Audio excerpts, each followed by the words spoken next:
త్వరలోనే ప్రపంచం అంతమైపోతుందని టీవీ 9లో చెప్తే నమ్మలేదు. ఈ పరిణామాలన్నీ చూస్తుంటే నమ్మాల్సి వస్తుంది వెంకటరమణ. బ్రేకింగ్ న్యూస్ చూస్తున్నాం. త్వరలో ప్రళయం రాబోతుందా? మనుషులకి చాలా పెద్ద డ్యామేజ్ జరగబోతుందా? లక్షల ప్రాణాలు ఇప్పుడు డేంజర్ లో ఉన్నాయా? సంథింగ్ ఈజ్ ఫిషీ అంటారు. ఆ ఫిష్ గురించి ఈ రోజు వీడియో. Hi hello welcome back to my YouTube channel. This is Navesh Venkatarao. Welcome back to new video. ఒకసారి ఈ వీడియో చూడండి. Is this a fishy sign of the apocalypse?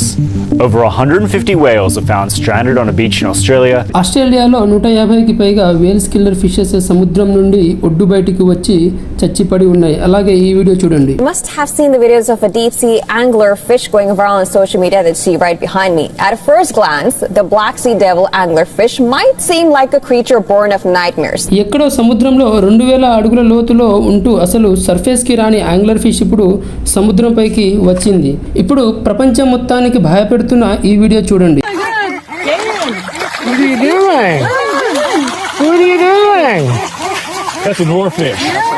దీన్ని డూమ్స్డే ఫిష్ అని అంటారు. ఈ ఫిష్ సముద్రంలో 3000 అడుగుల లోతులో మాత్రమే ఉంటుంది. అలాంటిది ఈ చేప కూడా ఇప్పుడు ఒడ్డుకి వచ్చేసింది. సముద్రం లోపల పంపిద్దామని చూసినా కానీ అసలు వెళ్లకుండా తన ప్రాణాలని తనే విడిచేసింది. ఇలా సముద్ర అడుగు భాగంలో ఉండే రేర్ ఫిషెస్, వేల్స్ కానీ, ఓర్ ఫిష్ కానీ, డూమ్స్డే కానీ ఇవన్నీ పైకి వచ్చేస్తున్నాయి. అంటే ఏదో భారీ విపత్తు వస్తుందని అవి ఎన్నో రోజుల ముందే గుర్తించారా ఇలా ఒడ్డుకు వస్తాయని? ఈ విపత్తు సముద్రం లోపల ఉంటే ఏమీ కాదు, కానీ ఇప్పుడు సముద్రం లోపల జరిగే గందరగోళం ఇప్పుడు మనిషి వినాశనానికి సంకేతంలా న్యూస్లు మాత్రం తెగ వైరల్ అవుతున్నాయి. మెక్సికోలోని పసిఫిక్ తీరంలో డూమ్స్ డే ఫిష్ అనే చేప కనిపిస్తే అక్కడి ప్రజలు భయాందోళనకు గురవుతున్నారు. Recent sightings of a rare oarfish off Mexico shared on social media has thrown up speculation of a lurking big natural disaster.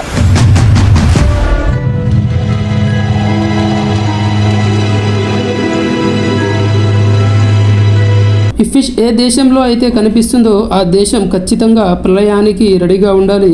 ఆ దేశంలో ఉన్న ప్రజలు ఊరు ఖాళీ చేసి దూరంగా వెళ్ళిపోవాలి.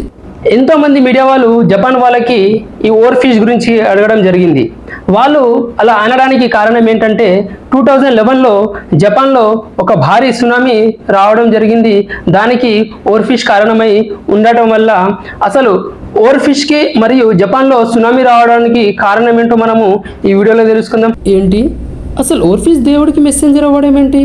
ఇవన్నీ విషయాలు మనం ఈ వీడియోలో తెలుసుకుందాం. దానికంటే ముందు నా ఛానల్ని ఎవరైతే సబ్స్క్రైబ్ చేయలేరో సబ్స్క్రైబ్ చేసుకోండి. మీకు కిందనే బెల్ ఐకాన్ కనిపిస్తుంది, దాన్ని క్లిక్ చేస్తే ఆల్ అని వస్తుంది నోటిఫికేషన్. అది క్లిక్ చేసినప్పుడు మీకు ఇలాంటి అప్డేటెడ్ న్యూస్ ఎన్నో వస్తూ ఉంటాయి. మీరు ఇందాక వీడియోలో చూసిన ఫిష్ ఉంది కదా, దాని పేరు or fish.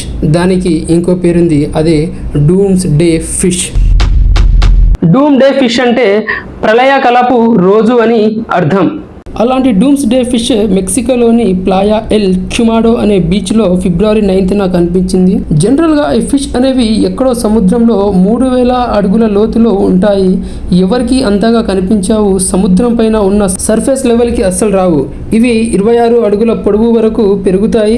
1996లో US navy seals ఆఫీసర్కి దొరికిన ఈ జాయింట్ ఓర్ ఫిష్ని ఒక్కసారి చూడండి ఎంత పొడవుగా ఉందో. ఈ ఓర్ ఫిష్ సముద్రం యొక్క సర్ఫేస్కి రావడం ఇష్టపడదు. అలాంటిది ఇక్కడికి ఒడ్డు పైన వచ్చింది. మన టెక్నాలజీ కూడా సెన్స్ చేయని న్యాచురల్ క్యాలోమెటిసిని జంతువులు, పక్షువులు, చేపలు కొన్ని రోజుల ముందే సెన్స్ చేస్తాయి. ప్రకృతి విపత్తు వచ్చే కొన్ని రోజుల ముందే కుక్కలు, ఆవులు గెస్ చేసి విచిత్రంగా బిహేవ్ చేయడం కానీ, పక్షులు ఆ చోట నుండి వెళ్ళిపోవడం కానీ, ముఖ్యంగా పాములైతే ఏదైనా క్యాలమైటీని 121 కిలోమీటర్ దూరం నుండే పసిగట్టి పారిపోవడం చేస్తాయని సైంటిఫిక్గా ప్రూవ్ అయింది.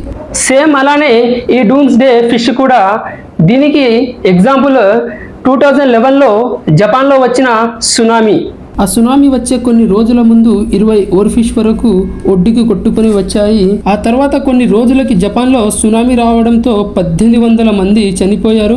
1,23,000 హౌసెస్ నేలమట్టమయ్యాయి. $2,020 బిలియన్ నష్టం జరిగింది. ఈ చేపతో పాటు వీడియో స్టార్టింగ్ లో చూపించిన యాంగ్లర్ ఫిష్ గురించి కూడా మాట్లాడుకుందాం. ఈ fish for the first time 1000 అడుగుల లోతులో నుంచి సముద్రం పైకి వచ్చిందంట. దీనిని చూపించుకుంటూ సముద్రం లోపల ఏదో జరుగుతుందని, దానివల్ల ఈ చేపలు బయటికి వస్తున్నాయని, ఇవి ఇలా బయటికి కనిపిస్తున్నాయంటే తొందరలోనే మనుషులు కనిపించకుండా నాశనం అయిపోతారని కొంతమంది అంటున్నారు. ఇప్పుడు కేరళ గురించి మాట్లాడుకుందాం. కేరళలోని ఒక బీచ్లో ఒక వ్యక్తి వీడియో వైరల్ అవుతుంది. ఇక్కడ ఒక వ్యక్తి కేరళ బీచ్లో చేపల మధ్యలో స్నానం చేస్తున్నాడు. చూడండి, ఎన్ని చేపలు ఒక్కసారిగా బీచ్ పైకి వచ్చాయంటే ఇది సాధారణ విషయం కాదు. దీని వెనుకల ఏదో కారణం ఉంది. ఇప్పుడు ఓర్ ఫిష్ గురించి తెలుసుకుందాం. ఈ చేప వివిధ ప్రాంతాలు అంటే ఆస్ట్రేలియా, అమెరికాలోని శాండియాగో లాంటి చోట్ల బీచ్లలో కనిపిస్తుంది.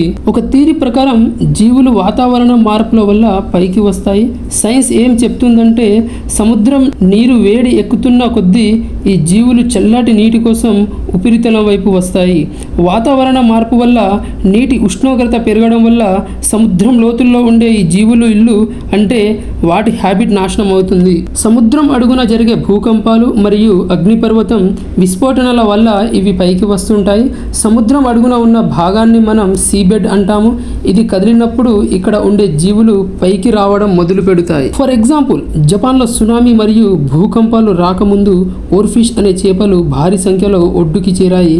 ఇది న్యాచురల్ డిజాస్టర్తో ముడిపడి ఉంటాయి.